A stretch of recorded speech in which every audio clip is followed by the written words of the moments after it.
move to question time. Senator Hume. Thank you, Madam President. My question is to the Minister representing the Treasurer, Minister Gallagher. On the 26th of July 2021, in a media release, the Prime Minister, along with the Treasurer, said Labor in government will Labor. Let me start again, Senator Watt. I'm running the Senate. Senator Hume, I have called Senator Watt to order, and please continue your question. An Albanese Labor government will deliver the same legislated tax relief to more than 9 million Australians as the Morrison government.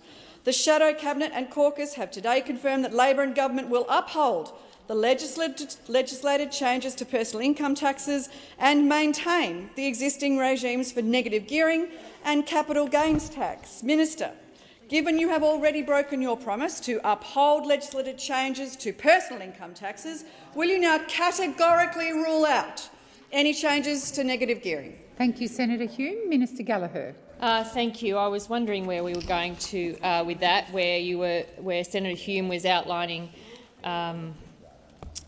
support for the policy that they now have changed their position Minister on. Gallagher, resume your seat. Senator Hume, withdraw. Senator Hume, you need to stand and withdraw. Thank you. Minister Gallagher.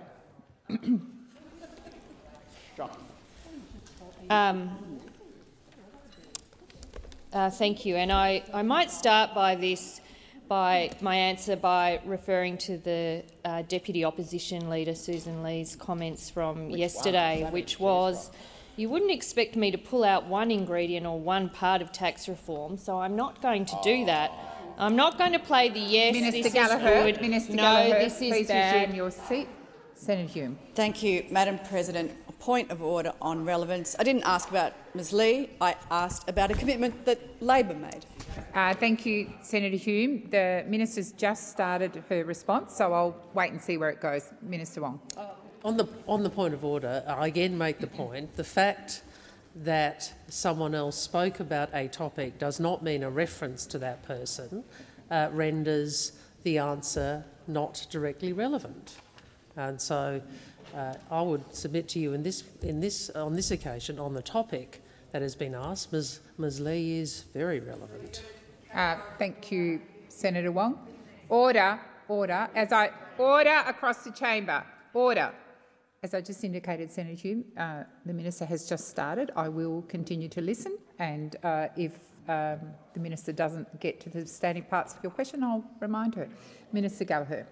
Thank you. Just to finish that, so I'm not going to play the yes, this is good, no, this is bad, the rule in, rule out. I'm not going to do that, which is exactly. So it's all right for the opposition not to have to do it, but for some reason, it's a game that they would like us to engage in. We have been very clear about the tax reform that we are bringing forward, a tax reform that you support, and we accept it must have killed you to adopt Labor tax policy. It must have killed you to accept that Labor's policy was better than yours, reached more people than stage 3, was a fairer way of distributing that money. Senator Hume. President, on relevance, we've given her another minute. She hasn't mentioned the words negative gearing. Thank you. That's what the question's about. Thank you, Senator Hume. The minister is being directly relevant to your question. Minister, did you wish to continue? Thank you. We've been very clear on the tax reform that the government is undertaking. We have changed our position on income tax. You have changed your position on income tax. We have brought forward some sensible measures around superannuation. We have brought forward some sensible measures around PRRT. We are bringing forward some measures around multinational tax reform. And you want to talk about all the things we are not doing because you don't want to talk about the things we are doing because you support the things we are doing. Order across the chamber. Order. Order across the chamber. I have one of your senators on her feet. Senator Smith. Senator Hume, first supplement. Thank you, Madam President. Order across the chamber. Thank you, Madam President. Please continue. Minister, Senator Hume, I'm sorry. Please resume your seat. Order. I've called order about 4 times. Senator McKenzie, I had Senator Hume on her feet and she had started her— Senator Wong, and she had started her question. I should not have had to sit her down. Senator Hume, please try again. Thank you, Madam President. Minister, what is Labor's policy on negative gearing? Minister Gallagher. Well, the law is very clear on what the negative gearing arrangements are. They remain in place. There's legislative arrangements around negative gearing, but I would say I understand that those opposite want to constantly talk Minister Gallagher, please about resume anything your seat. other than the issue. Minister, please resume your seat. Minister Gallagher. Senator Hume. Thank you, Madam President. On relevance, I didn't ask what the law was. I asked what Labor's policy was.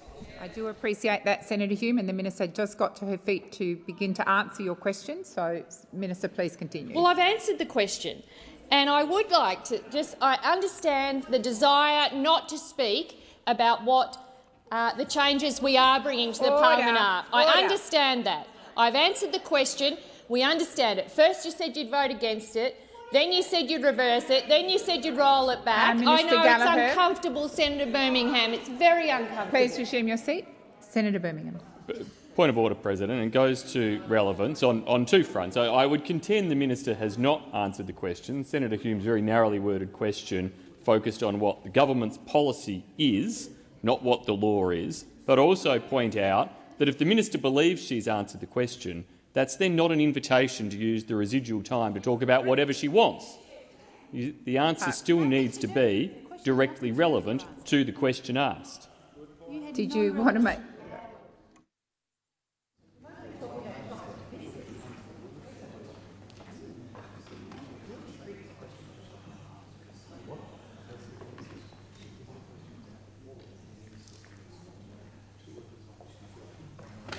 Minister Wong, did you have a point of order? Well, I was going to ask you to ask the clerk for Yes, advice thank about whether or not the question of itself was in fact Yes. in order. As the chamber would have seen, I did seek the advice of the clerk, and the question is out of order pursuant to Standing Order 73, because that says that you can't directly ask about specific government policy. So the minister is quite within her rights for a statement of policy.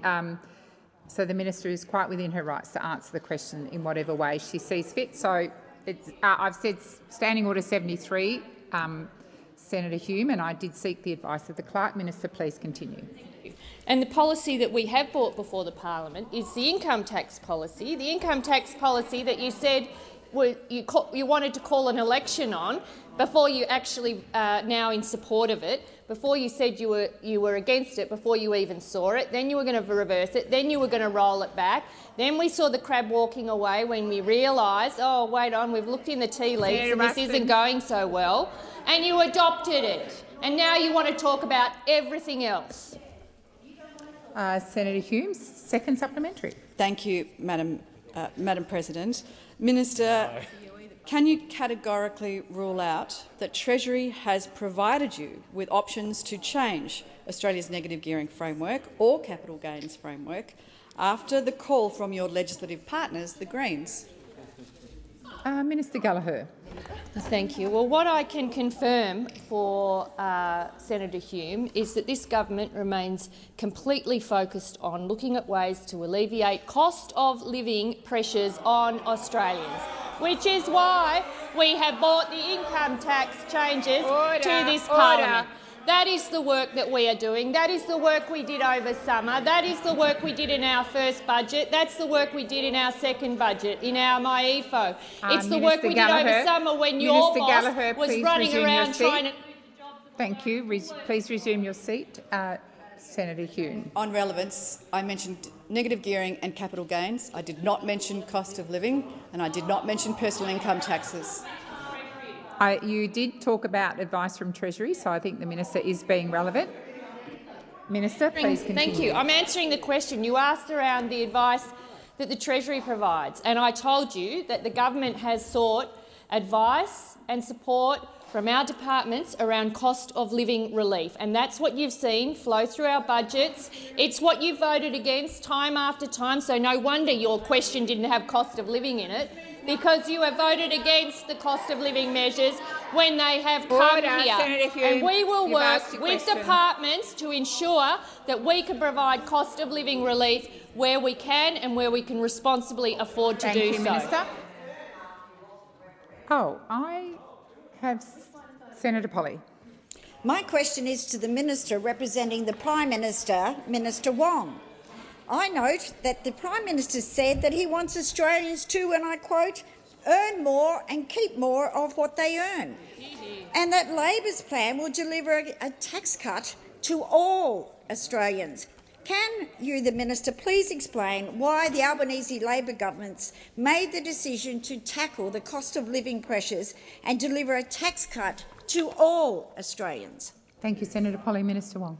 Thank you, President, and thank you to Senator Polley for that question. And cost of living relief is the highest priority of this government, is our top priority.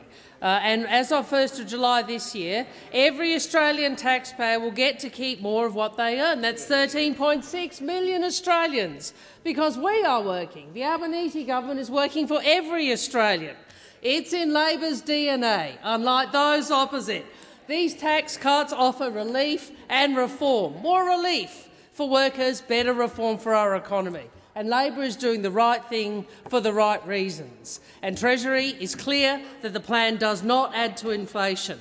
Labor's tax cut is backed by Treasury. It went through ERC, Cabinet, Ministry and caucus, and unlike the last government, led by a Prime Minister with secret portfolios who govern for himself rather than all Australians. And, colleagues, it's clear things aren't that much better, aren't any better under Mr Dutton. After the government said it would deliver tax cuts, Senator Cash said they would, I quote, oppose tax cuts. Senator Birmingham said they were not going to be supporting Labor because their reflex is always to oppose, even if it means they are not supporting Australians. But of course, if those opposite had considered the detail, the facts that Labor's plan benefits every single Australian taxpayer, that it puts more money into the pockets of hard-working Australians, then maybe the Leader of the Opposition wouldn't have been so humiliated on national television last night. Wouldn't have been so humiliated on national television last night. I mean, the reason the opposition have had to support these tax cuts is they know in their heart of heart it's the right thing to do. They know Labor has done the right thing. They know Labor's tax cuts will deliver a bigger tax cut for more Australians, and more Australians will be better off as a result. The time for answering has expired. Senator Polley, first supplementary. Thank you, President. Can the Minister please inform the Senate on who in my home state of Tasmania will be better off because of Labor's tax plan? Thank you, Senator Polley. Minister Wong. I thank Senator Polley for her question. She, of course, is one of a great Tasmanian Senate team for Labor. And they all know that every single taxpayer in Tasmania around the country are better off as a result of this tax cut. We'll be better off. And in fact, in Senator Polley's home state of Tasmania, 9 in 10 taxpayers will receive a bigger cut than they would have under the Morrison government's policies. 9 in 10. 280,000 people will pay less tax than they are now. And we know hard-working women are likely to earn less. And in Tasmania, about 140,000 women will get a tax cut. 94% of them more than they would have under the Morrison-Dutton plan. So I'd say to Senator Duniam and Senator Chandler and Senator Colbeck and Senator Askew, why is it that our Senate team can do so much more for Tasmanians and particularly Tasmanian women than you ever could? Senator Polley, second supplementary. Thank you, Minister. Thank you, Minister. Order across the chamber. Particularly on my left, Senator Duniam. Senator Polley, second supplementary. Thank you. Can the Minister please tell the Senate how the Albanese government listens and responds to Australians across a range of issues, including the cost of living? Minister Wong. Thank you, President. And I thank the senator who, like all members of the Albanese government, is engaged with her community. Meanwhile, I have to say the response from those opposite shows they clearly don't listen, although we already know this. They didn't listen to the last election, to those many Australians who demanded action on climate change at the last election, and certainly Senator Canavan is still not listening. There are those who choose a bit of conspiracy and echo chambers over evidence and listening. And on Monday night, more of the Liberals and national self-serving attitudes were exposed. Mr Turnbull said the former government treated Australia as a plaything. Senator Reynolds said people were blackmailed and threatened into supporting Mr Dutton, and Mr Morrison said that Mr Dutton was seen as a great intolerant threat to the moderates. Well, I don't think we have to say much more than what they say about themselves. We on this side, we do the right thing for the right reasons, and we always will. Order. Order. Senator Shoebridge, I don't have you on my list. I have Senator Canavan, but I'm happy for the whips to tell me differently. Yeah, Senator Canavan. Thank you, Madam President. Unfortunately, Penny, my question is not to you, but my question is to the Minister for Finance, Senator Gallagher. Minister, on the 28th of November 2022, in response to Senator McDonald, you said that the government has no plans for a mining tax. The Prime Minister has been very clear on that. The Treasurer has been clear on that. And on the 8th of February 2023, the Prime Minister ruled out any change to the fuel tax credit scheme in question time. Considering both the Prime Minister and the Treasurer have repeatedly reassured Australians that they had no plans to change the Stage 3 tax cuts and then broke that promise, how long will it be before you betray the trust of the Australian people again and introduce a mining tax or undermine the fuel credit tax scheme? Thank you, Senator Canavan. Minister Gallagher. Thank you, President, and I thank Senator Canavan for the question. And again, I think there is an obvious reason why they don't want to talk about the change that we have brought forward on tax.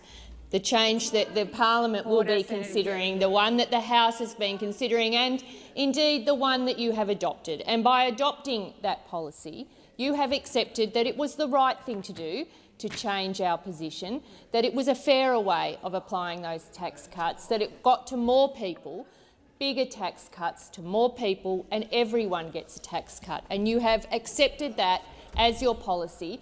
And by doing so, you now want to talk about everything that we are not doing.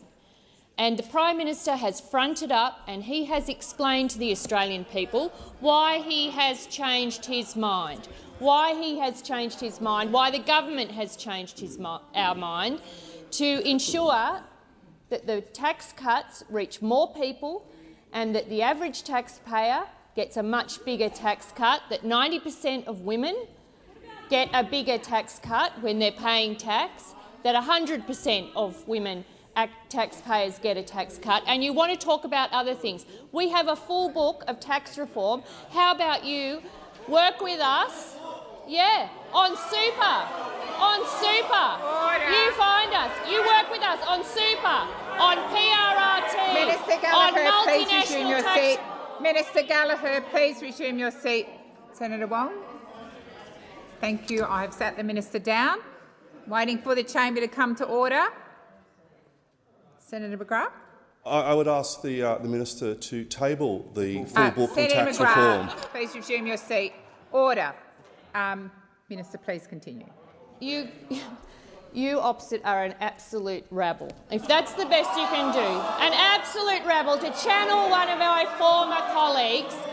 The tax reform we have brought to this parliament that you refuse to deal with are the reforms that the government has on our agenda. That is what they are. You want to talk about all the things we are not doing that are not proposals by this government. Thank you, Minister.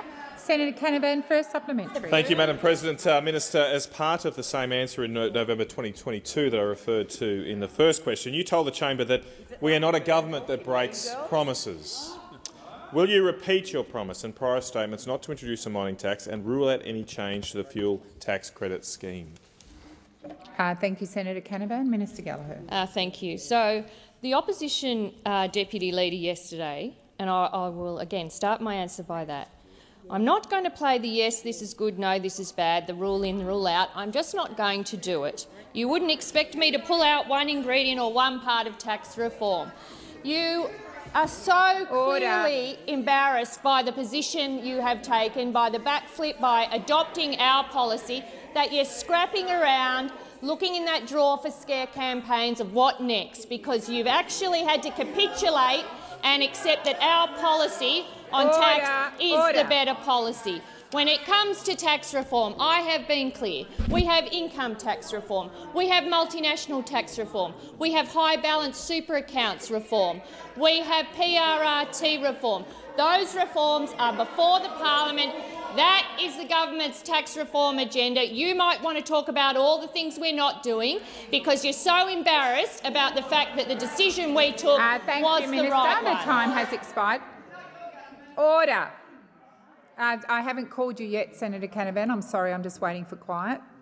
Senator Canavan, second supplementary. Thank you, Madam President.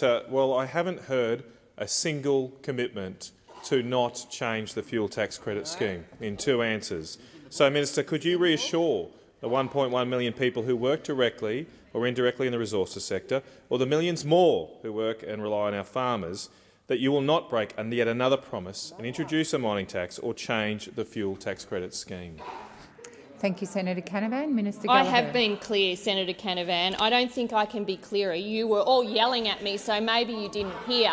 Maybe you didn't hear. I explained what the government's tax reform agenda is, some of which you've adopted, others of which you are blocking. And the rule-in, rule-out game is fine for everybody else, but not for you.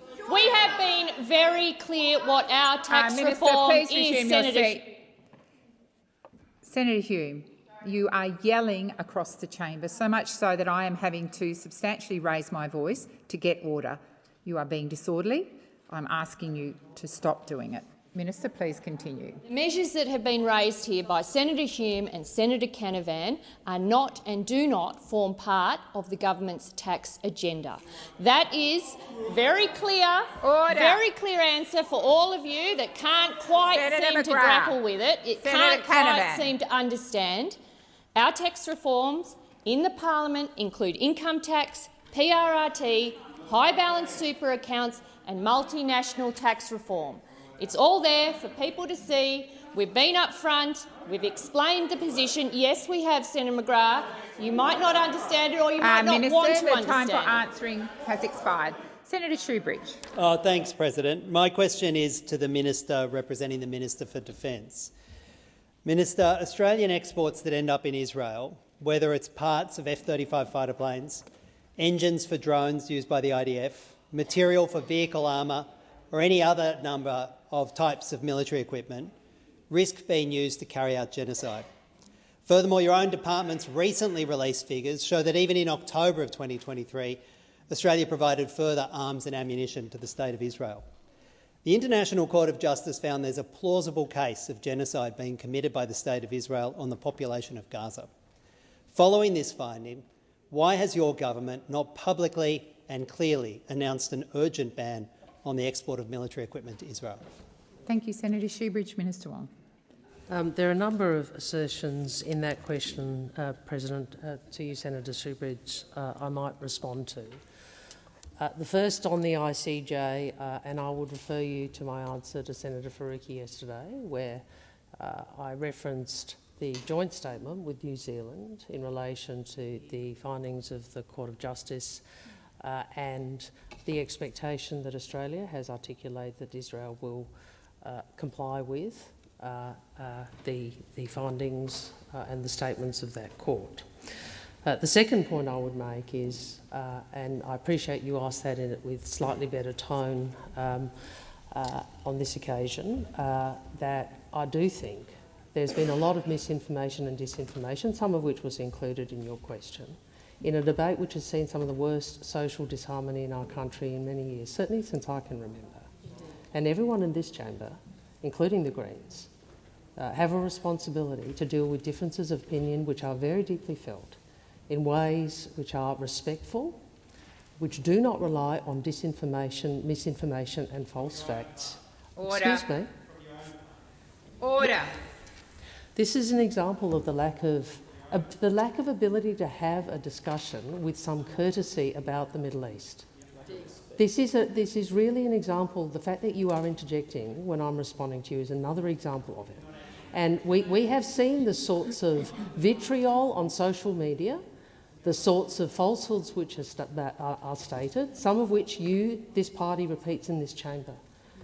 I would have hoped a progressive party might actually prioritise social harmony in these times. You're entitled to your views. In a democracy. Order. I have seen some of what people have said, including those in this chamber, where you know it to be false. Exactly. You know it to be false. Thank you, Minister. The time for answering has expired. Senator Shoebriggs, first supplementary. Minister, following Russia's invasion of Ukraine, you prohibited the export of aluminium to Moscow as it formed, to quote you, key components in the manufacture and development of weapons. Yet under the Albanese government, Australia continues to export millions of dollars of aluminium to the State of Israel, which recent reports by Israeli media made clear are being used in the manufacturing of domestic weapons. Why haven't you publicly prohibited the export of aluminium and other materials that can be used to make weapons to the State of Israel, given there's a plausible case of genocide? Minister Wong. Thank you. Can I first reiterate, because I didn't get a chance in the first answer, what the government has made clear, and I have made clear in this chamber on numerous occasions. Australia has not supplied weapons to Israel since the conflict began and for at least the past 5 years. It was an answer to the first question, Senator, and notwithstanding the fact that you assert something else publicly, Senator Shoebridge, it is the answer. That is, I am advised by departments. In relation to the second, this is where there is a difference between the government and the Greens. We do not have a policy of boycotting all exports to Israel. Now, I appreciate that is the position that you are seeking, but we do not have a policy of disengaging from Israel economically. Now, I appreciate you have a different view. Senator Shoebridge. If you wish to take note of a question, you have that opportunity after question time. And indeed, you have estimates next week. When you've asked your question, I ask that you listen in respectful silence and not keep constantly interjecting. Please continue. Oh, Minister, sorry, time has expired. So, second supplementary, Senator Shoebridge. Yeah, thanks, President. Following allegations from the State of Israel concerning less than 0.1% of UNRWA members that are no longer in the organisation, your government almost immediately and publicly withdrew integral funding, endangering the lives of thousands and thousands of innocent Palestinians. Why is the Albanese government so willing to take actions that harm Palestinians based on allegations from the Israeli government, yet you're not willing to take any decisive actions to protect Palestinians after the ICJ found a plausible case of genocide? Minister Wong, please answer the questions. I wonder if Senator Shoebridge issued a press release welcoming the doubling of the core funding of UNRWA when Labor did that. Probably not. Did he issue a press release, or did Senator Faruqi or any of the Greens issue a press release congratulating us, recognising how important that was, welcoming that? Did you do that? No, because actually your focus is how you use this conflict to extract votes. Please resume your seat. Minister Wong, please resume your seat. Senator Shoebridge. Order. Order. Senator Shoebridge. The minister is not being responsive. It is question time. Senator we ask the Shoebridge, questions. do you have a point of order? The point of order is that the minister is not being relevant. She's out of order asking questions rather than providing Senator Shoebridge, answers. I will listen carefully to the rest of the minister's questions response, but Minister Wong, please continue. President, I said yesterday, in answer to a question from Senator Faruqi, there are, I think, two irrefutable facts in relation to UNRWA. One is it is necessary in order to deliver aid, humanitarian support in the occupied Palestinian territories and in particular in Gaza at this time. Absolutely, which is why we increased the funding. The second irrefutable fact is that serious allegations have been made. And I spoke yesterday with the chief of UNRWA, about what measures can be taken to resolve this issue. Thank you, Minister. Because The we time are for being answering constructive. has expired. Senator Walsh. Thank you, President. My question is to the Minister representing the Minister for Health, Senator Gallagher. How will health workers and their patients benefit from Labor's tax cuts? How is this building on the measures already introduced by the Albanese government to help make healthcare affordable for all Australians? Thank you, Senator Walsh. Minister Gallagher. Thanks very much, President. I thank Senator Walsh for the question and for the work she does as an advocate for the people of Victoria, and in particularly care economy workers across her state. There are more than 650,000 health workers in Australia, nurses, doctors, allied health workers and more, and every day they work hard, turn up, work a hard day to keep us all healthy and safe. During the worst times of the pandemic, as we all knew, in this place they worked hard to keep us safe, often placing themselves in danger to do so. Our government wants Australian workers to earn more, and we want them to keep more of what they earn. And that's why on the 1st of July, Labor will deliver every single health worker in Australia a tax cut to help with the cost of living. Not just to some of them, but to every single one of those 650,000 health workers. A typical nurse earning $76,000 a year will receive a tax cut of $1,579, around double what they would have earned from the old plan of 5 years ago. Every single one of their patients who's paying tax will receive a tax cut as well.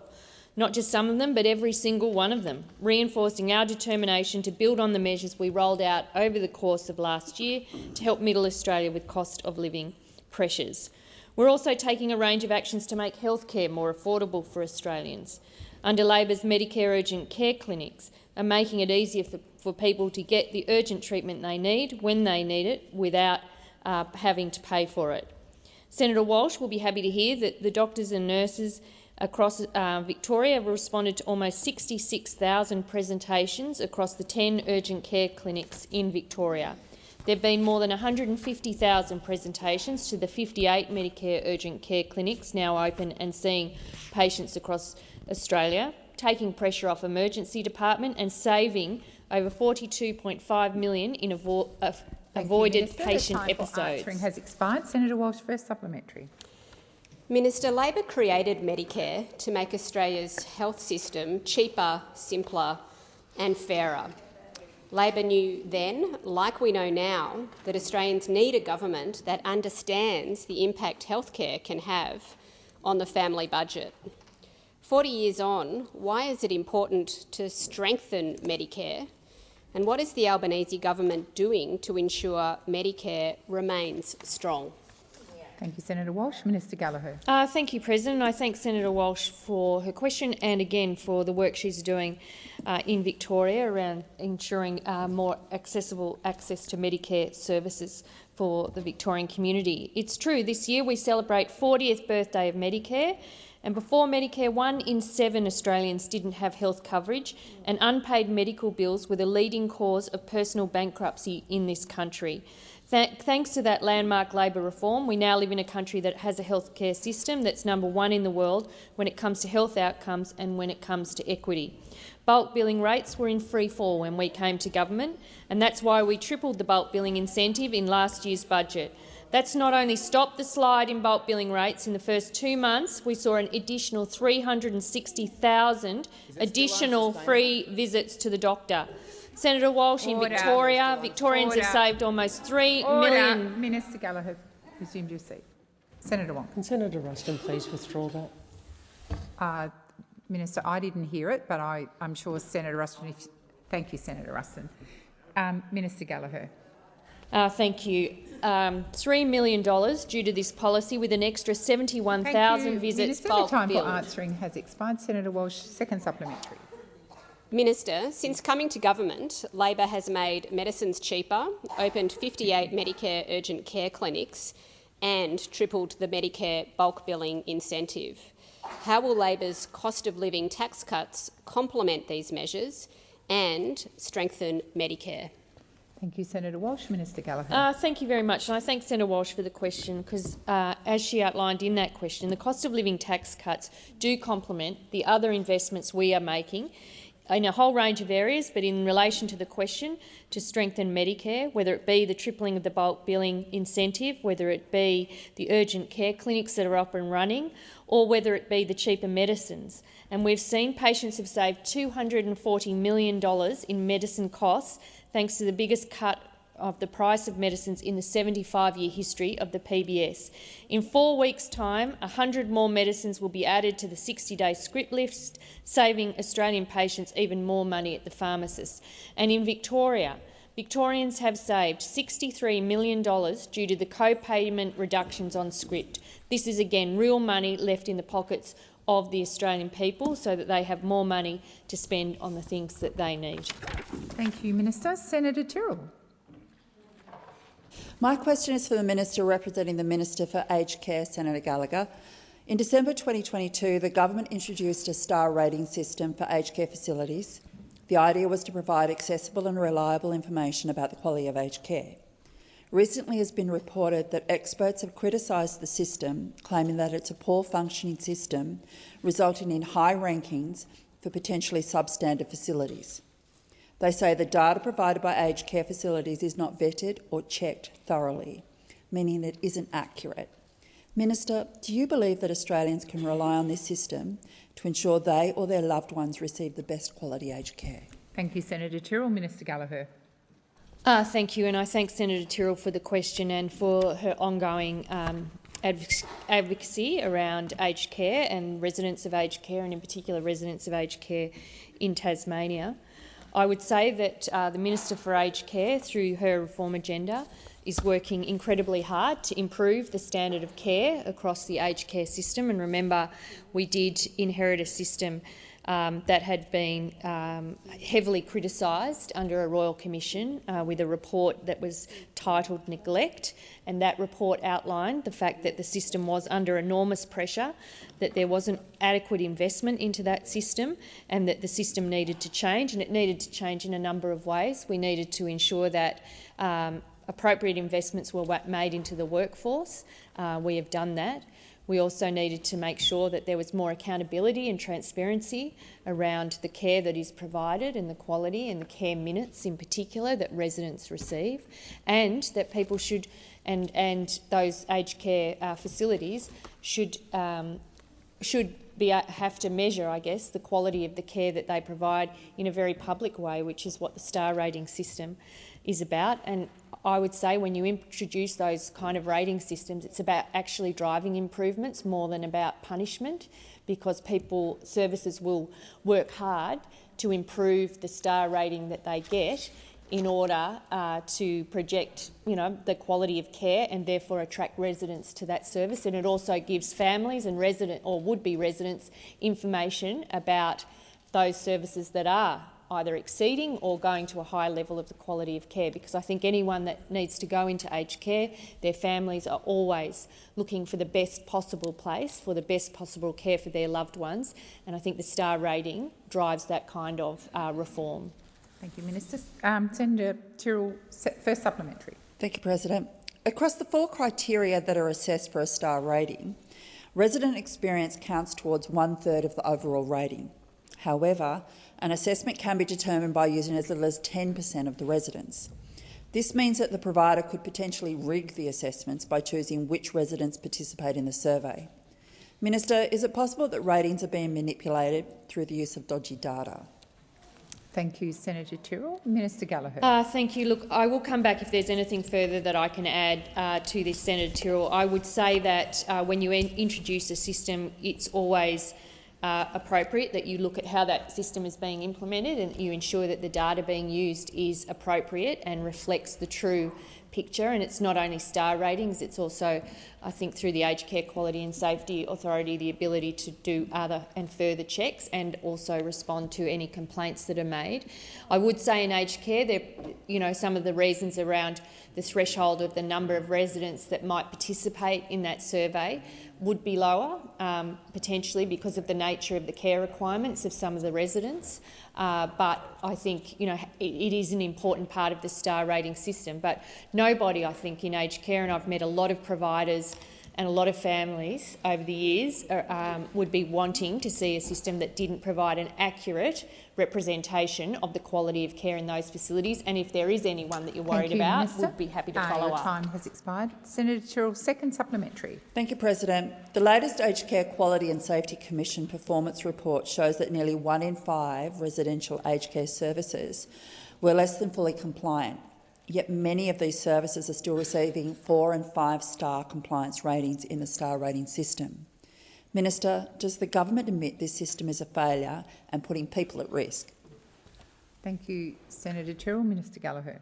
No, I wouldn't accept that, and the government wouldn't accept that. I think it is an important area of improving transparency and accountability across the residential aged care sector, but it is a new system, and I think where we are getting feedback, that feedback should be looked at and assessed to see if there is anything to that. I have noticed that it wasn't, and these you can see where star ratings have been applied in other areas of public information. It is much more about driving improvements rather than penalising and punishing. That's the whole idea of introducing one, and it sits alongside other quality measures that are required for the aged care sector. But look, we accept that the standard of care in aged care hasn't been what Australian people expected, what elderly Australians expect and should receive, and the sector is under enormous reform, but I am confident the work of the Minister, aged care providers and the department that we will get there.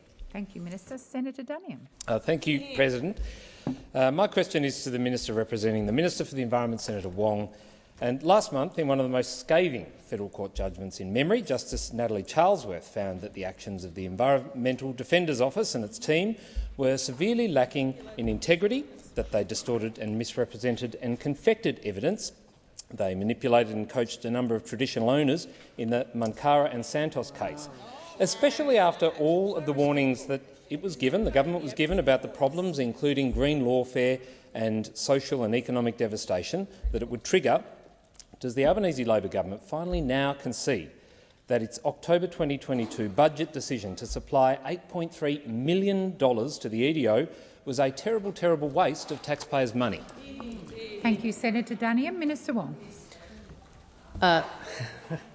Thank you, President. Thank you to Senator Duniam for the question, and Justice Charlesworth's comments speak for themselves. Sorry, it is. I was trying to meet your eyes. Well, Senator Whish-Wilson, I don't think anybody, regardless of their political persuasion, can suggest that some of the actions which were commented on by the judge are appropriate. So I do take that view. I understand that the Minister has written to the CEO of the EDO, making clear that the expectation is that the office act ethically and professionally, and that the Minister has asked her department to ensure that the EDO's conduct is in accordance with their grant agreement. Senator Duniam, first supplementary. Thank you, President. Slap on the wrists. During question time on the 28th of November last year, Minister, you responded to my question on the fact that the EDO was engaging in claim farming and was exploiting consultation processes by saying that, if it was the case, quote, they should be brought to the attention of the legislature and the executive. Minister, the legislature was bypassed in the approval of funding for this organisation, and the judiciary has slammed, as you've just mentioned, the EDO's dreadfully unethical practices. So I ask the executive through you, will the government now cease funding this terrible organisation? Thank you, Senator Duniam. Minister Wong, first up. I again simply refer back to my earlier answer, which is that I am advised that the Minister has asked the Secretary of her department to ensure that the EDO's conduct is in accordance with their grant agreement. Obviously, the government will receive their advice. The government will receive that advice, and the government will consider that and the matters to which you revert. Senator Duniam, second supplementary. Thank you, President. This organisation is holding up dozens of projects, putting at risk thousands of jobs of hard-working men and women across the country. Will the Minister inform the Senate and Australians why this government won't cut funding to this organisation now? Minister Wong. Well, I have responded previously on the principle of— Order. Order. Order. I've responded previously on the principle about why legal services or grants are made to legal organisations. Order across the chamber. Order across the chamber. The minister is on her feet answering Senator Dunniam's questions, and there's chatter across the chamber. I've asked you to come to order. Minister, did you have more to add? Thank you. Yes, I've responded previously, Senator Dunniam, to your earlier questions prior to this case about the principles which underlie government funding and organisation, even whether or not we agree with the organisation, but in a system where there is the rule of law that enables appropriate actions to be considered. And obviously, what we have now is a judgment with some substantial criticism of the EDO by Justice Charlesworth, and as I've informed the Senate, the Minister has asked her department to provide advice about whether or not the EDO's conduct is in accordance with the grant agreement. Senator Babet. Thank you, President. My question is for the Minister representing the Treasurer, Minister Gallagher. Minister, we pay around a third of the price of our fuel is tax, around a third of it. A fuel excise of 49.6 cents per litre. On top of this, 17.9 cents per litre in GST. And that GST is also charged on the fuel excise amount. Essentially, it's a tax on a tax, so to speak. Now, is it fair that hard-working Australians are being slugged with what is really a double tax, Minister, when they go to the fuel bowser? Thank you, Senator Babet. Minister Gallagher. Thank you. Well, I know there's a lot of opinions about what is fair and what is unfair when it comes to tax arrangements, but the fuel excise arrangements have been a long-standing line of revenue that essentially goes to fund states and territories' road infrastructure. So there, and you can look through the tax arrangements across government to see where raising revenue then goes on to deliver services and infrastructure. So that is an important reason behind the fuel excise. Under those arrangements, there are standard indexation arrangements that are applied, which come into effect. But we also need to ensure that the transport infrastructure, that the roads and services that are needed are able to be funded. That they're the arrangements that are in place. We haven't changed them. The last reduction, I think, ended in September 2022 when the Liberal former government legislated for those arrangements to end. And whilst, I think a lot of people come forward with ideas about where you could,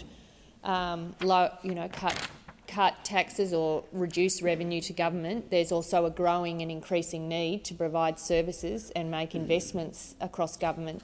And the top 5 of them, of course, are dealing with the increasing interest charges on the debt that we inherited, on aged care, in NDIS, in defence.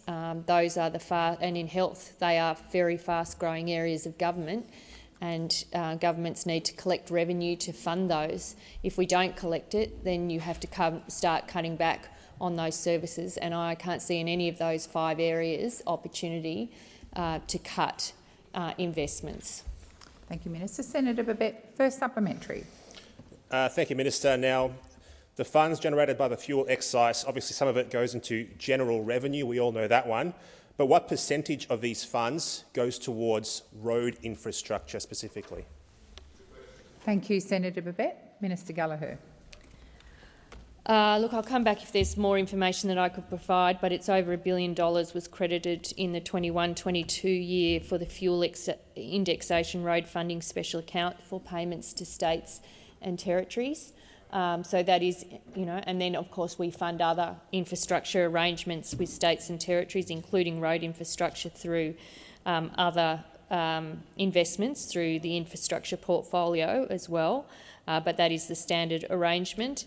I think everyone realises that, revenue going into consolidated revenue goes to fund all of those other areas that the federal government is responsible for, whether it be defence, whether it be immigration or home affairs, whether it be cyber security, whether it be in aged care or health or environment, or, you know, there's no shortage of areas where there's vying competition for funds out of consolidated revenue. And, you know, Thank more. you, Minister. The time for answering has keep expired. going. Senator Babet, second supplementary. Thank you, Minister. Now, obviously, you're pursuing a net zero agenda, and your government sees electric cars as a key component of that transition. But with more and more EVs on our roads, is it fair that these EV owners do not pay any fuel tax or equivalent tax?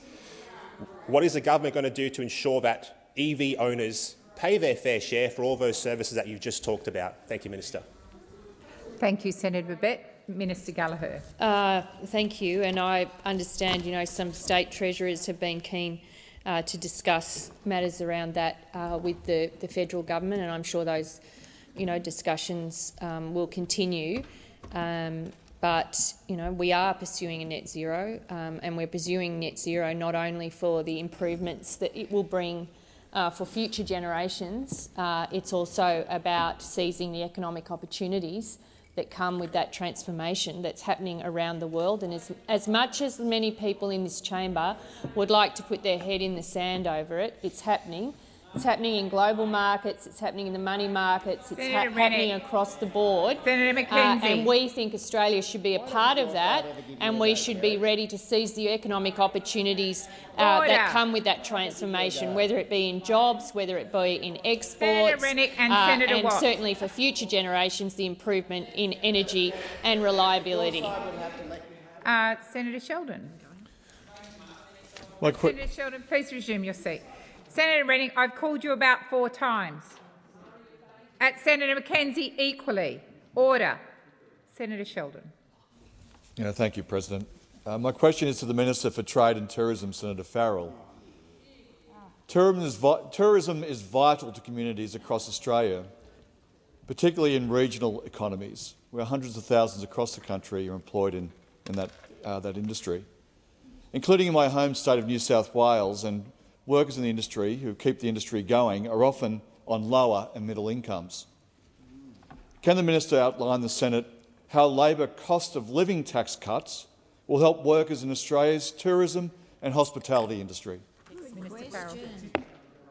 Thank you, President. And can I thank Senator Sheldon both for the great work he does in New South Wales as a New South Wales senator, but for the particular interest that he takes in the tourism industry. Under Labor's, and I can answer this question, under Labor's tax cuts, every Australian taxpayer gets a cut. That's 13.6 million Australians from the 1st of July with more money in their pockets. In fact, President, in Senator Sheldon's home state of New South Wales, 83% of taxpayers will receive an even bigger tax cut. And 83%, Senator Watt, yep, 83%. And many of those getting bigger tax cuts will be the hundreds of thousands of Australians who work in the tourism industry. The tourism sector supports Australian jobs in a range of industries, from accommodation and food services to the arts to recreation, aviation and events. That includes the cleaners in hotels in Sydney, waiters at restaurants in Melbourne, tour guides in national parks like Kakadu, boat crews on our great Barrier Reef, and cellar door staff at fantastic wineries in South Australia. Many young Australians work in the tourism industry, and Labor's tax cuts are good news for them, with 1.5 million Australians aged 18 to 24 benefiting from the average tax cut of $1,007. And more than half, 55% of workers in tourism jobs are women who, under the Labor tax cuts, are going to be an average of $1,649 a year better off. President, Australian tourism industry and its workers have done it tough in recent years. Thank you, Minister. The time for answering has expired. Senator Sheldon, first supplementary. I thank the Minister for your answer, and to think that 83% of taxpayers will be better off is going to make a real difference to cost of living pressures. Can the Minister update the Senate on what other work the Albanese Labor government is doing to support the tourism industry, including to grow and strengthen the industry's workforce? Thank you, Senator Sheldon. Minister Farrell. Thank you, President, and thank Senator Sheldon for his first supplementary question. Our support for the industry is being delivered across government, and Labor's tax cuts, putting money back into the pockets of tourism workers, are just the beginning. And that's going to help too. That's going to help too, Senator McKenzie. No, that's going to help too. It's going to help boost jobs and boost incomes, as well as the tax cuts. The Albanese Labor government is delivering on our $48 million tourism support package to help it recover from the impacts of the COVID pandemic. We've delivered the Choose Tourism program to attract more workers to the sector, where they will now get a bigger tax cut thanks to this government. We've also funded Tourism Australia's to roll out the $125 million Come and Say Good Day campaign, and funded the Reviving International Tourism package, reconnecting industry with key international Minister Farrell. markets. The time has expired. Senator Sheldon, second supplementary. Thank you, Minister. It's fantastic to hear that the Labor's tax cuts will deliver much-needed support for tourism workers, now, including those in tropical North Queensland who have been hit hard by cyclones Jasper and Kirrily. Can the Minister update the Senate on any other measures the Albanese government has taken to support the tourism workers and industry in tropical North Queensland in the wake of these disasters? Thank you, Senator Sheldon. Minister Farrell. Thank you, President, and thanks Senator Sheldon for his second supplementary question. And our government is working closely with the Queensland Government to support tropical North Queensland, where tourism is a vital part of the local economy, as Senator Watt would know, and of course Senator Green would know that very well. Eligible operators can now apply for a $10 million Tourism Exceptional Assistance Grants program aimed at businesses suffering exceptional impacts due to flooding caused by Tropical Cyclone Jasper. We're also supporting discounted flights, vouchers and a major campaign launched on Saturday to market tropical North Queensland holidays. These are just some of the support measures that we are delivering to help tourism businesses in tropical North Queensland and get through the tough times. The time for answering has expired. Senator Chandler. Thank you, President. My question is to the Minister for Foreign Affairs, Senator Wong. In Senate estimates last June, the Coalition raised questions about education materials promoting anti-Semitism, glorification of violence and martyrdom being used in UNRWA schools. DFAT told the committee it had made representations to UNRWA about its neutrality and that, quote, UNRWA has contractual obligations written into its contracts requiring it to undertake due diligence and risk management activities. We work with them on governance mechanisms to ensure that they comply with that. Australia assesses UNRWA's performance yearly. Minister, how did you assure yourself that UNRWA had met its contractual obligations to not allow funds to support terrorism and extremism before you authorised the full $20 million to be paid by January 2024? Thank you, Senator Chandler. Minister Wong. Thank you, President. The first point I'd make to the Senator is that UNRWA has been funded by Australian governments of both stripes since 1951 and is also funded by our closest partners, the United States, the United Kingdom and Canada. And we also know, and this is relevant, that currently about 1.4 million Palestinians are sheltering in UNRWA facilities. Thousands of its staff are involved in the humanitarian response. I would make the point that the government, as I said in estimates, or as DFAT said in estimates, that we have agreements with UNRWA that prohibit Hamas or any other terrorist organisations from receiving funding. These requirements are closely monitored and applied by DFAT. I also would say to you, and I'll provide further information when I find it, that a further consideration by the department did occur in the context, I think, of the 22-23 budget. What I would say to you is this, that there are two very clear facts about UNRWA. The first is that UNRWA is needed is the only organisation capable of delivering assistance into Gaza. And in a context where you have 400,000 Palestinians starving, 1 million facing starvation and 1.7 million people displaced, that does matter. Another irrefutable fact is that serious allegations have been raised, which is why the government has paused funding and is engaging with UNRWA and with partners, including in the context of the investigations. Thank you, Minister. The which have time been for raised. answering has expired. Senator Chandler, first supplementary. Thank you, President. Minister, reports of UNRWA staff members participating in the holding of Israelis taken hostage by Hamas on the 7th of October were public in December 2023. On the 19th of December, the Australian Jewish community wrote to you and the Prime Minister warning that UNRWA had been aiding and abetting Hamas, including during the horrific October 7 attacks. In early January, UN Watch released extensive materials showing UNRWA staff celebrating the terror attacks. Minister, what assessment did you undertake of this evidence and these warnings before announcing an additional $6 million for UNRWA on the 16th of January? Thank you, Senator Chandler. Minister. Thank you. Can I first go back to the question, the point of in the question that was first raised? I can advise that I received advice on UNRWA from my department last year prior to the disbursement of Australia's core funding for 23-24, and the advice to me, based on an independently audited review, was that there was no evidence that funds had been diverted, and that our key partners, including the United States, United Kingdom and Canada, who all fund UNRWA, held the same view. In relation to the letter of community representatives, I would make the point, I am aware of that letter.